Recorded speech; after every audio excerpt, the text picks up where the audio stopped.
ఓం నమస్తే. ఆత్మీయులకు దేవదేవుని ఆశీస్సులు.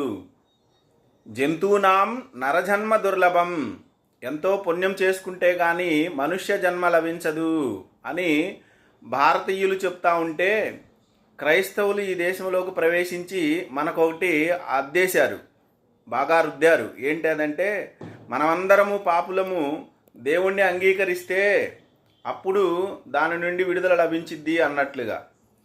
అయితే దైవత్వాన్ని అనుభూతి చెందిన మహర్షులు చెప్తా ఉన్నారు శ్వేత అశ్వతర ఉపనిషత్తులో మనుష్యులను ఉద్దేశించి, అమృతస్య పుత్రాహ, ఓ మానవులారా మీరు అమృతపుత్రులు, మీకు మరణం లేదు, సాధన చేసి జయించండి మృత్యువుని అని వాళ్ళు చెప్తా ఉన్నారు. మరొక చోట దేవుడు మనుషునికి అనగా జీవుడికి అతి సన్నిహితంగా ఉన్నాడు అని చెప్తా ఉన్నారు. ద్వా సుపర్ణ సయుజ